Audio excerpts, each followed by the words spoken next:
ఇక సంగారెడ్డి జేఎన్టీయూలో చట్నీలో ఎలుక కనిపించిన ఘటనపై ప్రభుత్వం స్పందించింది. మంత్రి దామోదర్ రాజనరసింహ ఆదేశంతో కాలేజ్ హాస్టల్ను అడిషనల్ కలెక్టర్ మాధురి పరిశీలించారు. హాస్టల్ పరిశుభ్రంగా లేదంటూ మండిపడ్డారు. వారం నుంచి వంట పాత్రల్ని ఎందుకు శుభ్రం చేయలేదంటూ కాంట్రాక్టర్ సిబ్బందిపై ఆగ్రహం వ్యక్తం చేశారు. ఈ ఘటనకు బాధ్యులైన వారిని వెంటనే విధుల నుంచి తొలగించాలని ఆదేశించారు.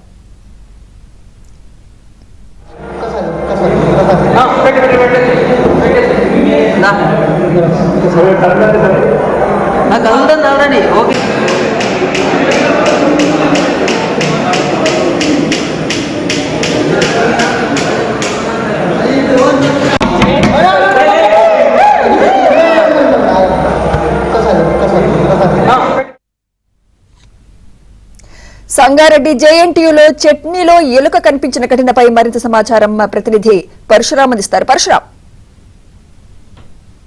ఈరోజు సంగారెడ్డి జిల్లా సుల్తాన్పూర్ జేఎన్టీలో ఈరోజు ఎలుక రావడం, అక్కడ క్యాంటీన్ లో ఎలుక రావడం, చట్నీలో ఎలుక రావడంతో కలకలం సృష్టించింది. ఈ సంఘటనతో అటు విద్యార్థులు అదేవిధంగా వారి తల్లిదండ్రులు కూడా తీవ్ర స్థాయిలో ఆందోళన గురవడం జరిగింది. గత కొన్ని రోజులుగా జేఎన్టీలో ఆహారం నాణ్యతగా లేదంటూ విద్యార్థులంతా కూడా రోడ్డెక్కిన పరిస్థితి ఉంది. ఈ నేపథ్యంలో నిన్న సాయంత్రం విద్యార్థులంతా కూడా భోజనాలు చేసిన తర్వాత ఆ చట్నీలో ఎలుక ప్రత్యక్షవడంతో ఒకసారి ఆందోళన గురయ్యారు.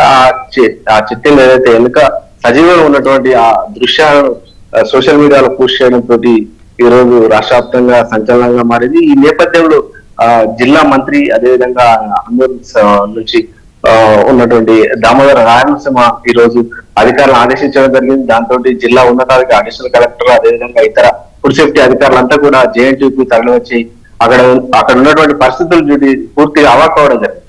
అక్కడ ఉన్నటువంటి పూర్తి అపరిశుభ్ర పరిస్థితుల మధ్య విద్యార్థులకు ఆహారం వడ్డిస్తున్నారన్న విషయాన్ని అధికారులు గుర్తించడం జరిగింది. దాంతో వెంటనే అక్కడ ఉన్నటువంటి క్యాంటీన్ కాంట్రాక్టర్ సంబంధించి వాళ్ళని మార్చాలని చెప్పి ఆదేశాన్ని ఇవ్వడం జరిగింది. 1-2 రోజుల్లో కొత్త కాంట్రాక్టర్ నియమించి ఆహారం నాణ్యతగా అందించే విధంగా చర్యలు తీసుకుంటామని చెప్పి కూడా చెప్పడం జరిగింది. గత వారం 10 రోజుల నుంచి కూడా అక్కడ విద్యార్థులంతా కూడా ఆందోళన చేస్తున్నారు.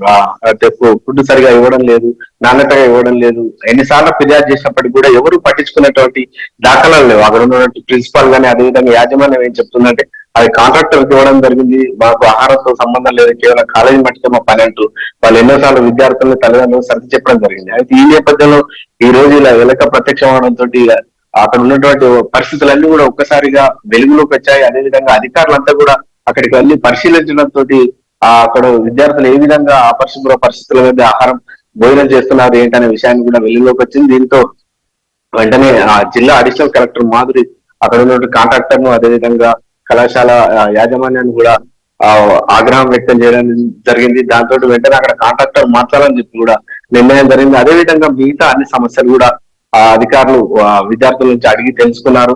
ఈ నేపథ్యంలో ఇటువంటి ఘటనలు మరోసారి పునరావృతం కాకుండా కట్టుదిట్టమైన చర్యలు తీసుకోవాలని చెప్పి మంత్రి దామోదర రాయనరసింహ అధికారులను ఆదేశించారు. ఈ నేపథ్యంలో అధికారులన్నీ కూడా పూర్తి స్థాయిలో చర్యలు చేపట్టారు.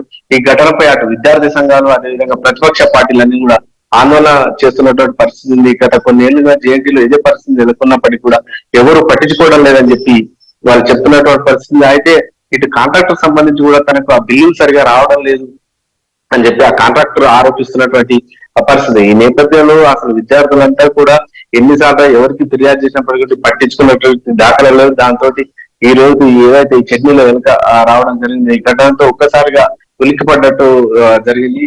ఇలాంటి ఘటనలు మరోసారి పునరావృతం కాకుండా గట్టి చర్యలు తీసుకుంటాం. అదేవిధంగా ఈ రోజు జరిగినటువంటి సంఘటనకు సంబంధించి కూడా బాధ్యులైన వారి మీద ఖచ్చితంగా చర్యలు తీసుకుంటామని చెప్పి మంత్రి దామోదర రాజనరసింహ ఆదేశించడం జరిగింది.